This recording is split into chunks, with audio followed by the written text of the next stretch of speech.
So রাজকুমার cinema বাংলাদেশের প্রত্যেকটা মানুষকে আমার মনে হয় যে গর্বিত করবে।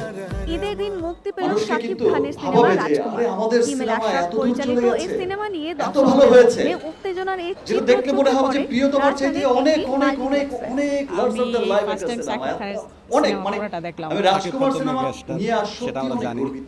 তো তার ছবি নিশ্চয়ই ভালো হবে। সব মিলিয়ে খুবই ভালো লাগলো, একটা সামাজিক ছবি। ফ্যামিলি নিয়ে দেখার মতো একটা ইমোশনাল কিছু সিন আছে। শাকিবের রাজকুমার গত বছরের ঈদে মুক্তি পাওয়া প্রিয়তমাকেও হার মানবে বলে মনে করছেন ভক্তরা। গল্পের টুইস্ট, তারপর হচ্ছে লট অফ ইমোশনস, তো ওভারঅল সব কিছু মিলে অনেক ভালো হয়েছে। প্রিয়তমাকে ছাড়িয়ে যাবে আমার কাছে যতটুকু মনে হচ্ছে। ফার্স্ট টাইম যখন আপনার ইয়ের ছবিটা দেখেছিলাম প্রিয়তমা, তো এটা অনেক বেস্ট। ঈদের মধ্যে বিশেষ করে বড় বড় এরকম ইভেন্টের মধ্যে যখন কিনা আমরা সিনেমা দেখি, সাকিব ভাইয়ের সিনেমা থাকা মানে হচ্ছে মনে হয় একটা বিশাল কিছু গ্র্যান্ড কিছু। এই ছবিতে শাকিব খানের বিপরীতে অভিষেক ঘটেছে মার্কিন অভিনেত্রী কোর্টনি কফির। নায়িকাটাও খুব সুন্দর ছিল, ইভেন শাকিব খানের সাথেও মানিয়েছে।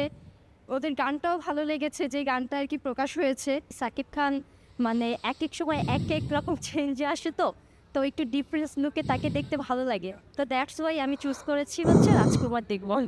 এবার ঈদ উল ফিতরে দেশ জুড়ে 11টি সিনেমা মুক্তি পেয়েছে। তার মধ্যে রাজকুমার একক ও মাল্টিপ্লেক্স মিলে পেয়েছে প্রায় 126টি হল। বুধবার 10 এপ্রিল ফেসবুক স্ট্যাটাসে একটি ছবি শেয়ার করে এ তথ্য জানান শাকিব খান।